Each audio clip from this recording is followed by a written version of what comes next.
Hi, everyone. I'm Tessa Virtue, and I'd like to officially welcome you to the spring edition of Team Canada Champion Chats. Welcome. Thank you so much for joining us. We are going to have an exciting 45 minutes ahead, chatting with an incredible athlete panel about the importance of physical and mental well-being and what it means to be a champion. So for those of you following along at home, we'd love to hear from you. Share on social media using the hashtag #BeAChampion, or write in the comments here on Facebook. We're going to do a live question and answer at the end of this, and we'd love to hear your thoughts. I suppose I should introduce myself. I'm a 5-time Olympic medalist in ice dance, and I've represented Team Canada for over a decade. I'd like to pass it over to our other athletes. They're incredible, so inspiring, good friends of mine. And I'd like to start the conversation with Angela. Tell us about where you are, how you're doing, and your sport. Hey everybody, I hope you're all doing well. My name is Angela White, and my sport is track and field, specifically the hurdles and the heptathlon.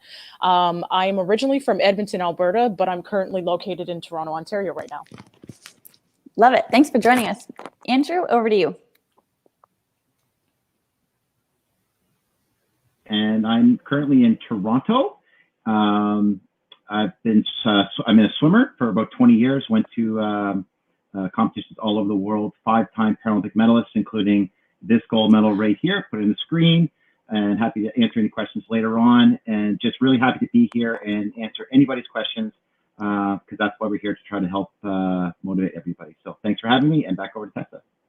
I love seeing that medal. It looks heavy.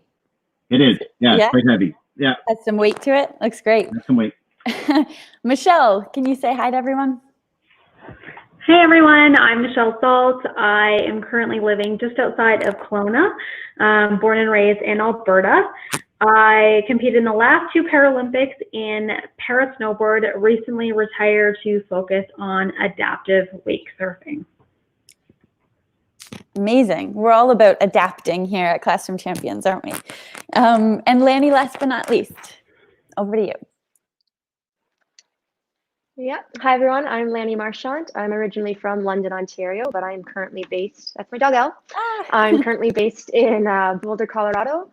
I run distance events, primarily the marathon, but really anything from the 5K up. I like to throw my name in the ring and give it a go. Incredible. Thank you so much for joining us. It means a lot. I thought before we dive into some significant conversation, it might be good to get loose, get moving a little bit. So, Andrew, do you mind helping us out? Yeah, sure. So we're going to do something called the wobble, and we're going to do it really simple. The wobble. I'm going to stand up here and put my son's crying. But so basically what happens is you get your body up, you get it moving, and then so take your one hand, any hand, left hand, and just do like this, and just let it go. And then you go to your right side and you do this and let it go. And then you stand up, and then you want to go backwards and just let your body go. So everybody in there, just let your body go. And then you lean forward and let your body go. So it's right side, let your body go. Left side, let your body go. To the back, let your body go. And to the front, let your body go. There we go. Right side, let your body go. Left side, let your body go. Behind, let your body go. And then front side. And I think I tell my 9-year-old this, and I say, that's the wobble. She keeps saying, let's do the wobble. So you can do it with your friends and have some fun with it. So that's just a little bit to get us going this morning. Hope you enjoyed it. And comment if you've heard it before, if you ever used it, give us a comment in the box. Thanks. The wobble. I'm officially incorporating that into my daily routine. Thank you for that, Andrew. Now that we got our blood flowing, we can dive into some conversation. And I think the whole concept of mental health and wellness and prioritizing that right now is so important, especially because this spring we've all had to modify our plans, modify our expectations, and adapt. So I know one thing that I've been trying to focus on is to be present, and that's not always easy, especially these days. I've been thinking about my breathing. I've been trying to take moments to write my thoughts in a journal or a diary.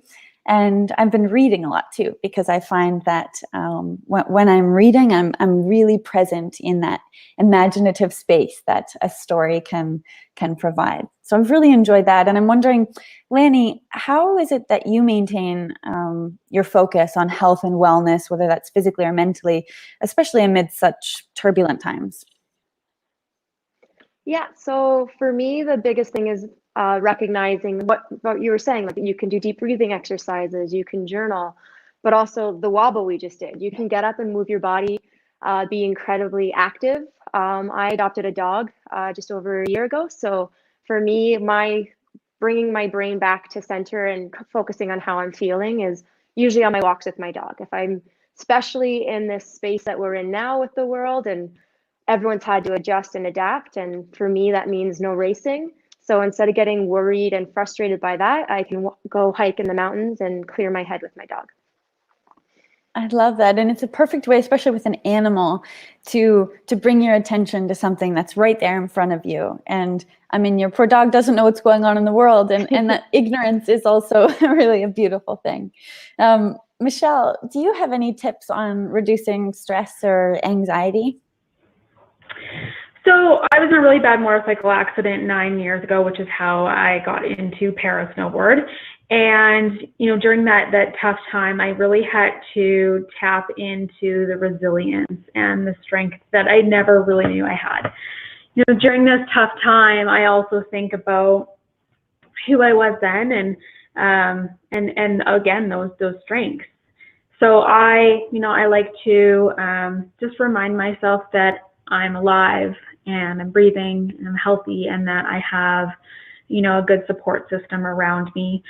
I meditate as much as I possibly can, as well as not just mentally, but physically. I like to stay active and, you know, go to the gym, you know, take my dog for a walk as well, or go for a bike ride. But I think just reminding yourself that, you know, you're resilient. We are all in this together. We can get through this, and staying active. It's such important messaging, and it's great to remind ourselves that we're not in this alone, and we do have the strength and the skill set to come out of this and grow, learn, evolve, and you know, we're stronger because of it, and we're in this together, as you say. I just want to make a quick shout out to one of the live comments, Samantha Goldman. She said, "Hi Tessa, our class motto is go for the gold. Could you make a shout out and give us some words of inspiration?" Goldman, I mean, what a perfect motto for you. It sounds like you're right on with the inspiration. I just think I'm all about setting big goals and dreams, and using that passion to propel you forward and to fuel that. So it's important to have something to work for, something that means something to you. So I love that. Go for the gold. Why not, right? Angela, you did an activity focused on gratitude with Classroom Champions, and I'd really love for you to share a little bit about how you've incorporated gratitude into your daily life, and especially right now, how that's impacting your daily routine. Yeah, and I was really grateful, actually, to be able to have the opportunity to speak about gratitude. For me, I do practice gratitude on a daily basis. And so the easiest way for me is I usually do it right before I eat, because it's an easy way to get started, because I'm grateful for the food that I have and able to fuel my body for my sport. And then from there, I just usually add some more things like gratitude for the people that I get to be around, my support, my family, my friends. I'm also grateful for, you know, good weather, whether it's raining or sunny. I think all weather is good. And just little things that might seem insignificant, but maybe it's just like a smile from a stranger, or just like a small interaction at a grocery store where somebody might be helping somebody else. So I like to add those things in. I know another way of practicing gratitude is writing it down, which I think is a great way to do that. And I think another great way to practice gratitude is to share it. I think sometimes, and I've done this myself, I hold on to my gratitude, and I'm trying to do a better job of making sure that I let the people around me know how much I appreciate them, what they mean to me, and how they help me on a daily basis.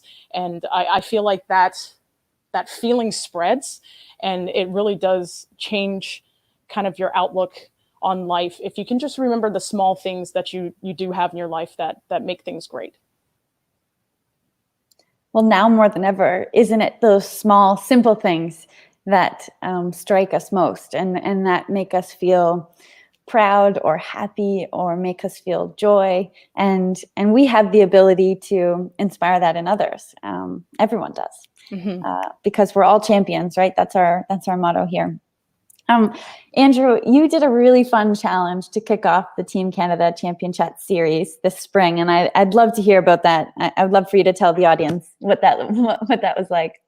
Yeah, so first up, we talked about mascots, and I think people, when they learn about the Paralympics or the Olympic Games, they're really in tune with what a mascot is. They love what they represent. They can associate with them. So what I thought I would do is I'd take a couple that I have from the Rio Olympics and Paralympics, and so this one is from the Paralympics, and this guy's from the Olympics, and together, seeing their happy faces means a lot to a lot of people, and for me. My wife actually happens to be from Brazil, so they mean something to me. And everybody watching the games looks at these mascots and has their own story of hope, and they bring a lot of joy to people's lives. And I think these days, as we're dealing with a lot of tough times outside, just to go to something that brings you happiness, whatever that happiness happens to be. So if it's a stuffed animal like a mascot, or if it's some special coin or whatever that sort of makes you happy, that's what we have to do, because, as with somebody with a disability, I lost my leg when I was 6 years old. I've overcome a lot of challenges in my life, but right now with society, there's a lot to overcome, and we just have to be better than that. So I think being able to focus on one thing and being better every single day. One of my mottos is I want to be better today than I was yesterday, and I want to be better tomorrow than I am today. And if you live by that motto, you'll see what amazing things you can accomplish. Incredible. I love that concept of progression, evolution, and growth, because we can always improve, right? You're talking about something tangible to have in front of you to remind you of happiness, or something that, makes you feel comfort. I've been looking at a lot of photos lately, and printed photos that I often carry with me, and they've been so meaningful. And I wonder, I don't mean to put the other athletes on the spot here, but I wonder if maybe each of you has something you can show us. And selfishly, Lanny, I'm hoping that you showcase your dog here, but I'm going to start with you, Lanny, and maybe we can just hit up each athlete for something you can show us and talk a little bit about what it means to you. Yeah, so she actually just came into the room here, so I'm going to try and bring my camera down, show you guys my puppy. So this is Elle. I named her after Elle Woods. That was also my nickname in law school. She was supposed to be 50 pounds, but she's 80, so she's almost the same size as me. And so she's traveled since I got her. She's been everywhere with me. We've gone to Vancouver, Saskatchewan, Phoenix, LA, Toronto, Detroit. Now we drove out here to Colorado, so she's kind of my little traveling mascot, I guess you could say. She's always excited to see me, and I'm slowly teaching her to run with me. So she's my little show and tell. She's beautiful, and she's not camera shy. Oh no, she hands it up for the camera. Perfect model, just basking in the sun right now. Yeah. Angela, do you have anything you might be able to share with us? I don't know how I'm going to follow that up. But little fun fact, actually, Lanny and I are teammates. We've been on Olympic teams together, and I've taken care of Elle. And so I'm quite familiar with how charismatic and just a wonderful dog she is. I don't have a dog, but what I do have is a plant. So I don't know if you can see that. So it's another living thing that you can take care of. And fun story about this, the flower here. So this is a peace lily. And when I first got it, there was a couple of flowers, but then over time, and guess what? I'm not an expert at taking care of plants. I'm surprised this has lasted so long. But the flowers had gone, but I still, the leaves were still there, were still beautiful. And actually just this spring, and it's been a while, like probably over a year, another flower came in. So I just, I'm very grateful for this plant that I get to take care of and see how it changes through the season and gives more flowers. It keeps giving. It's a nice time to focus on your plants. I imagine when you're competing and you're on the road a lot, you aren't able to nurture them the same way. So no, but I do have great friends that know that I do love plants, and I think they add a lot to the house for many different reasons. So look up plants, look up how it can help your house, and yeah, so it's still alive, and I'm pretty happy about that. Michelle, I want to get to you, but before, I just want to comment on Allie Smith wrote in. Thank you for writing, Allie. And I just thought this was beautiful. She said, we have a gratitude rock. We sit in a circle, hold the rock, and share something we're grateful for. Then we pass the rock, and the next person has a turn to share. And that's Miles grade 1. I just think that is such a great concept, and maybe something that we can all incorporate with our family, friends, or communities. Michelle, I see we have another pet here. Yeah, she's not my show and tell, though. She just happened to want to be part of this conversation. This is Lenny. Lenny is a massive cuddler, as you can see. Yeah, she's been really great for my life as well. But I wanted to show you guys my little collection of legs. So when I first lost my leg back in 2011, I wasn't really sure what my life would look like and if I'd be able to get back to the things that I was doing before. I was a big runner. I obviously love to snowboard, and thanks to wonderful technology, this is my running blade that has a pretty cool Nike sole on it. And then I have my BioDAP Sports Knee, which has, as you can see, it has Fox mountain bike shocks in it. So this allows me to do, 50-foot jumps on my snowboard. I also snowmobile, dirt bike, mountain bike, wake surf with this.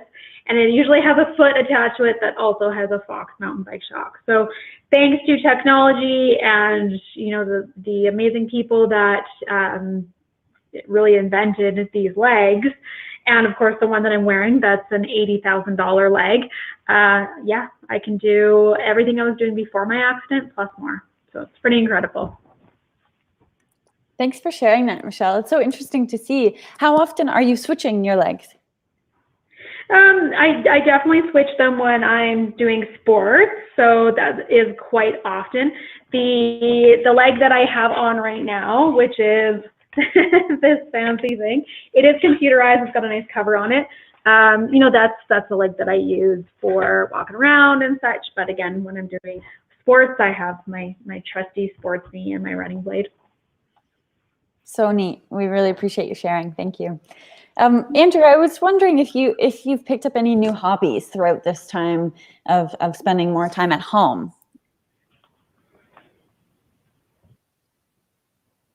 Oh, sorry. Was that directed to me or to Andrew? Well, Andrew, but I would love to hear from you too, Angela. Oh, Andrew, you go ahead and take this. All right. So I obviously, as a swimmer, the pools are closed these days, so it's difficult to get out. My artificial leg cost $8,000, not 80, but I know about the 80 grand leg. So I was having a hard time trying to work out, to sweat a little bit, to maybe lose a few pounds. So my wife and I decided to get a treadmill.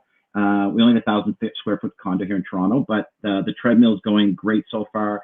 And I kind of pushed my comfort zone because for somebody with above knee amputation, it's not something that I normally was comfortable doing. But it's something that I sort of needed to push myself with. So I started sort of on the treadmill, and I do it 3 times a week, and I'm finding something different that I've never done before. So I don't know if you call it a hobby, but it's certainly something that I'm happy that I'm doing. And I think when I finally be able to get back in the pool, I'll be a little bit better fit for when that happens. That's great. I was just reading some more of the comments, and Samantha Goldman said, Michelle, one of my students just said that you are brave and strong, and I think we can agree that each of the athletes on the panel here are brave and strong, but everyone watching at home is too. There was one more question from Danny Frittata. Was there any point in time, Angela, I'm gonna go to you on this one. Was there any point in time in your life when you felt overwhelmed with your training? You know what? I think sometimes it happens more often than you think. Usually when things are going smoothly, it seems to go by really, really fast. But the athletes usually go through a lot in a training year, and especially in a quad leading up to an Olympics. Over the past, I've had a very long career. I've been on the national Canadian team for track and field since 2001. And I've definitely had some roller coasters. I've been lucky to not have too many injuries, but as of late, I've been struggling with some injuries. And then usually what happens is when you're in training, you know what you want to be able to do, but you just can't quite do it. You see other people excelling and doing well and building for their season. And I've had to spend a lot of time focusing on trying to rehab and get back for this, well, for the 2021 season now. But I think the biggest thing is just refocusing. So instead of focusing on the season ahead, I just focus on my rehab and anything I can do to get better. But yeah, it's definitely not always been a smooth ride. And I think that's kind of what makes sport really, really interesting, is to see the peaks and the valleys that go through a season. And just kind of always try to stay focused on what you can do. And then eventually that will lead you back to the things that you know you want to do and try to achieve. It's great messaging. And I think there are some takeaways that we can all hold on to from that. Pivoting, maybe coming up with a new strategy when something doesn't go exactly the way that we planned, and also embracing that, because so often those obstacles or rocky times are the moments that actually offer a greater chance to improve our skill set and be open to that feedback. So thank you. We have a question that was submitted to the parent-teacher dashboard on the website, and it's Miss Zaneri, who teaches grade 5-6 at Park Allen School in Edmonton. Hi, Miss Zaneri. Thanks Edmonton! Oh, yes! Thanks for writing in. We got some hype there. She says that she and her students really enjoyed learning about the Canadian athletes, and she has a question for myself and some of the other athletes. Miss Zaneri asks, what inspired you to choose ice dance, and did you always know that this is what you wanted to do? When I was 6 years old, I was in grade 1, so the same age as some of the students watching today. My class was going on a field trip to the arena, and I wanted to be able to skate with my classmates. So I asked my grandmother to take me to an arena to get some lessons so I would be ready. And that was my first experience on the ice, but I met Scott, my skating partner, who I did ice dance with. I met him when I was just 7 years old. And I learned pretty quickly that I loved competing, I loved dance, I loved challenging myself in a new way, and I was passionate about ice dance. But I don't think I believed when I was 7, 8, 9, 10 years old that I would ever go to the Olympics. So for me to reflect back on that decision, I never thought ice dance will be my career. That's my path in life. But it naturally happened, and I'm so grateful it did, because I really loved the chance to travel, to express myself creatively. So maybe if I had learned the wobble before, I could have incorporated that into a routine. But I'm really grateful that ice dance did become the direction I took in life. Michelle, I'd love to hear your take on that. How did you get into sport, especially snowboarding? Yeah, so I was a snowboarder since I was 13 years old. We went on a snowboard ski trip with our class, and of course I grew up in a small town, so that was like the highlight of the school year. And I jumped on a snowboard and I was like, this is it. I absolutely love this sport. And so my dream was to be a pro snowboarder. I pushed myself in the park, in the pipe. But as I became an adult, that kind of got pushed onto the back burner, and life carried on. At 26, I was in a motorcycle accident, lost my leg above the knee, and I was on life support for 7 days. And when I came off life support, I was told about my leg, and yeah, it didn't take long. Within, I'd say, hours, I had decided that I wanted to go to the Paralympics. So 5 months in the hospital, you know, my family had put pictures all around my room of me on my snowboard, and they're like, this is going to be your future. You're going to get there. And 2.5 years after that accident and setting that bedside dream, I made that a reality when I competed in the Sochi Games. But just even getting back on my snowboard, I'm not gonna lie, it was really frustrating the first time, because I was now using this knee that I showed you with Fox mountain bike shocks. You know, it was so different, and I had to relearn to do it. But snowboarding and sport in itself has given me the platform and the ability to heal from my accident, and I've made some of my best friends within sport. You know, it always be such a big part of my life, but snowboarding in itself has, I couldn't ask for more when it comes to, you know, I guess a career as an athlete and the people that I've met along the way. I remember hearing your story, Michelle, when we met at Parliament Hill after the Sochi Olympics, I think, right? Yeah. And what a tale of resilience, and a reminder that even when it seems like the mountain ahead of you is steep and high and big, if we dream big enough, and if we pursue that with intention, you know, it's possible to achieve incredible things. So thanks for sharing that. I thought before we get into some social media questions and some questions from the Facebook comments, it might be a good time to take a mindful moment. And Lanny, I'd love if you could lead us in an exercise here. Yeah. So what I want everybody to do is, before we stand up, I want you to do a hill breath. So what that is this is going to help just calm us down before we hype up and jump around. So all you're going to do is take a deep breath, and I'm going to stand up so you can see me better. I want you to breathe into your belly, and then have it come all the way up your shoulders and to your collarbone, and then let it fall down your back. So you're nice and relaxed, and your shoulders are now pulled down and back. And then I'm going to get us moving here, but I'm going to try and make sure my dog doesn't jump on me. And I just want you guys to run on the spot, or do some jumping jacks. She couldn't care less right now. But let's just try and get our heart rate back up going, moving around. You can be as silly as you want. Shake it off. And then, yeah, they're already doing it. Okay, good.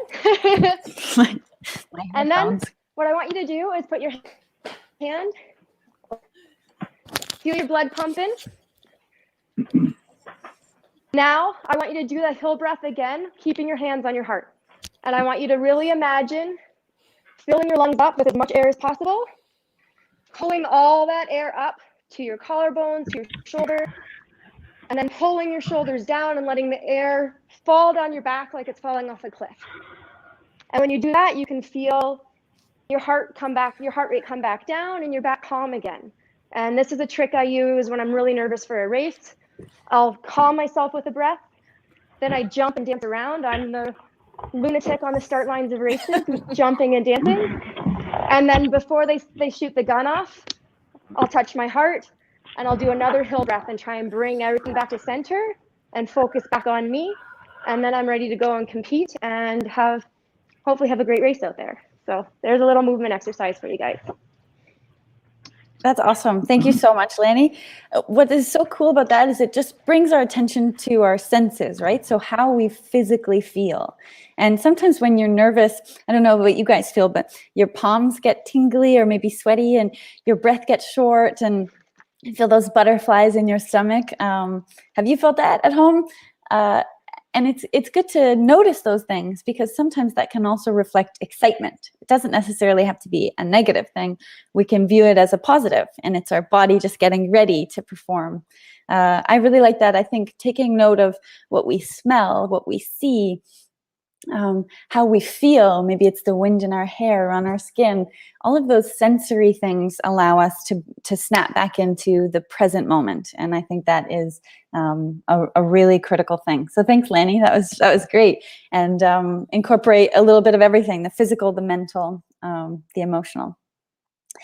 I think it's time officially we get to the social questions here. I'm going to just scroll on the side here.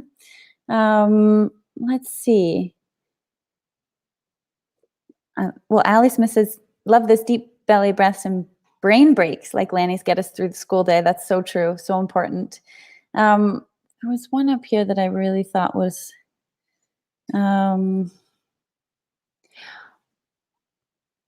Sarah Denham says, hi everyone, I was wondering, what is one thing you have learned about yourself over the past few months during these unusual times? Andrew, why don't you take that one?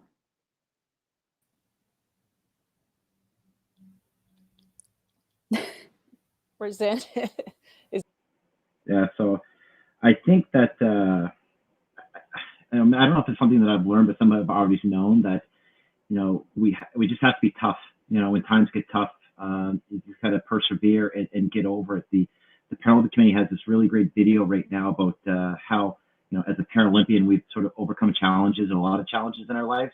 Not to say a lot of other people haven't, but I think it's just taking stock of what you have and being thankful and being appreciative of everybody and just being understanding, I guess, overall. Like, I'm working full time at home. I've got kids. My wife's working, so it's really challenging sometimes to make everything go the way you want to go. So giving myself a break, not being as hard as I normally am. I'm really hard on myself in the pool and trying to push myself to my limits every time I'm there. But back home, just understanding that there are going to be challenges, and every time you hear somebody talk, we don't know where things are going. So just being really mindful that, yes, I want to progress as a person. And also, if you have a little bit of downtime because you can't go as much, take that time to learn, take that time to read, take that time to invest in yourself. And I think if we each take time to invest in ourselves and what we're doing, not just watching TV all the time, on the iPhones all the time, get away from that. Because I guarantee you, in a couple of months, when we're back to where we need to be, and if you could take that time to yourself and create better habits, you'll be a much better person. And then you can look back at the pandemic and what's going on, saying, you know what, it didn't take hold of me. I got the best of it, and I'm learning, and I'm a better person. And isn't that what we all want anyways? I'm learning, and I'm a better person. It's great. Alice Prince asks, and Angela, I'm gonna send this over your way. We're curious how you keep up with your training when everything is closed. How are you finding that, Angela? I'm sure you have to be quite creative. As best as possible. So here in Toronto, we were able to use green space. So I was able to do some running there. And I just found that I kind of went back to some of the things I used to do when I wasn't just a track athlete. So I played all sorts of sports growing up. And I do have a pair of soccer cleats. And since I was on a field, I decided to put out some cones. And instead of just doing the straight ahead motion that we all do in track and field, was able to kind of come up with some different drills, probably similar to what soccer players would do, something similar to what football players would do. And I actually found that a little rusty, but I definitely did enjoy doing something just a little bit different. So if anything, the time away from the track isn't a bad thing, because now I'm able to use creativity, and our coach is still sending us workouts, and he's being creative with the things that we can do, and just trying out different things. Angela, I'm picturing you hurtling over your couch and your dining room table and random things in your in your place as well. If I wouldn't break things, I probably would do that. Definitely. We have a question that asks, Jessica Franco, thank you for writing. As athletes, what keeps you going when you are physically or mentally exhausted? And Lanny, I think this is a question for you, our marathon long distance runner. Yeah, so marathon training's hard. But for me, especially the past couple years, I've had 3 surgeries in 3 years, and basically felt like each year I was just getting in shape for more surgery. So the mental exhaustion of knowing I'd overcome one obstacle and then I'd have to rehab and build back again, and then rehab and build back again. I just learned that patience is absolutely key with myself and with others around me, that people are there to help. Tessa, we have a common person. We both worked with Bruce Craven to rehab our bodies back. And he really helped me hone in on what I'm able to control and what I'm not able to control. And that you have to let go of the things that you can't control, and that sometimes is exhaustion and mental fatigue and physical fatigue, and just learning to respect my body and my mental space and giving myself more breaks through the day, whether it's to get up and dance around like a fool or to just actually relax and take a walk with my dog instead of going for that extra run. And it's just finding that balance, especially right now during these COVID times. I've really been able to enjoy having some space away from the hard push to get my body back healthy and ready. I'm healthy now, I am ready, but I get to now enjoy the process a little bit more. And I'm finding that the mental and physical fatigue is a lot less now that I've learned to work in mindful moments and recovery time. We can't underestimate the value of recovery and what that does towards our progression and our pursuit of a goal. And sometimes we get lost in just wanting to work our bodies so hard. Thanks. Alicia Renault says, what have you learned from your training that we can use in our daily lives in normal times also? And Michelle, I wonder if you could weigh in here.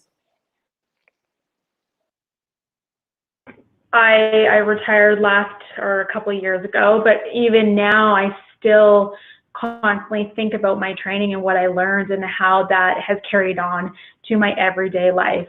For me, it was just being, we talk about being resilient and constantly pushing myself to, be the best that I can be. I think pushing yourself out of your comfort zone, that is key during this time. Of course, we have to definitely respect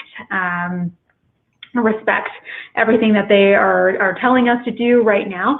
But I think that we are learning to adapt right now. And if that means we have to do something that we haven't done in the past or that is new to us, then we do that. And I constantly was like, okay, I have to go over the start section, and this is very scary for me, and I don't know the outcome, but I'm just going to try this, and I'm going to figure out a way to do it, and I'm going to get through it. And so that is something that has definitely carried on to my everyday life, pushing myself out of my comfort zone within reason, of course, and within those protocols, and yeah. Just rambling now.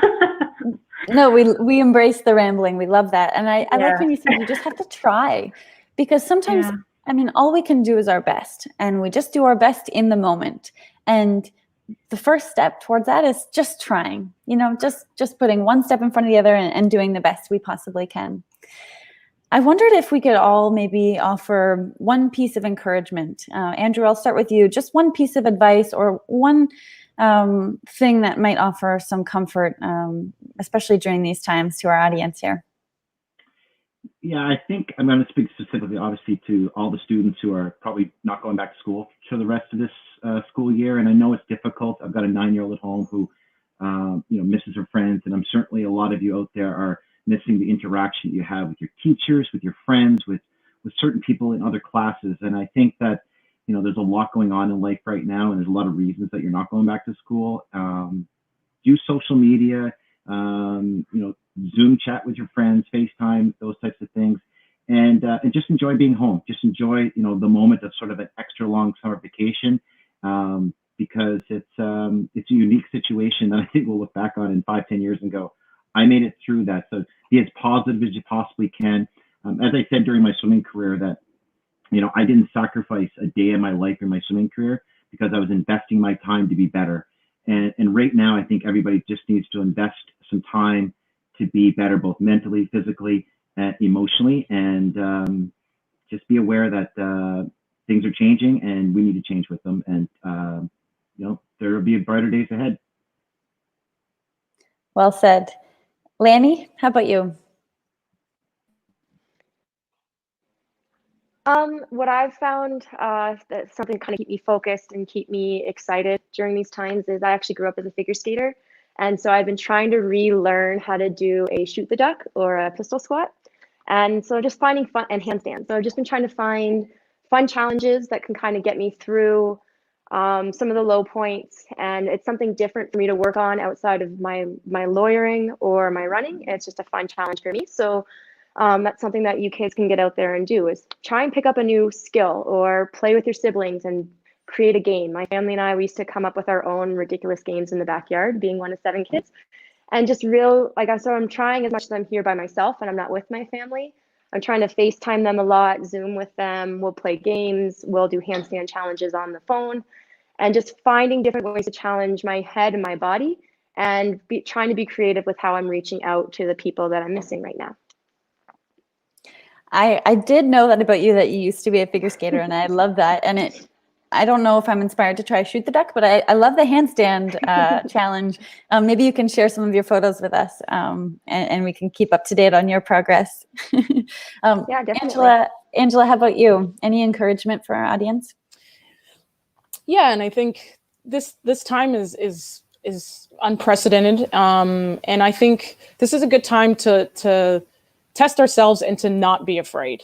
I think there's a lot of kind of scary things that are going on, but I think this is a great opportunity to kind of push ourselves in different ways. So if you've always wanted to try something, like Lanny was saying, like try something new, don't be afraid to fail at it, because this is a perfect time. Actually, any time is a perfect time to start something new and fail at it, because that's the only way that we really truly get better at anything, is if we try. But I think the first thing is, don't be afraid and just start. A lot of times what I do, if there's something that I don't know if I really want to do it, but I feel like it's something that I should try, I just give a countdown from 3. I give myself a 3, 2, 1.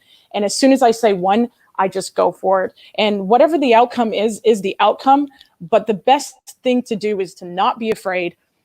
Use this time to be creative, try something new. And if you fail, that's okay, because you'll just find another way to make yourself be successful in whatever you want to do.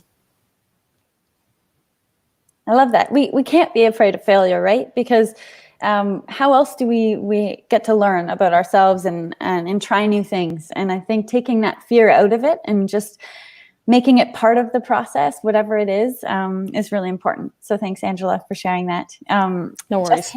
Jess Harriet asks, what is one thing you all look forward to on a daily basis? Well, I'll take that before we wrap up.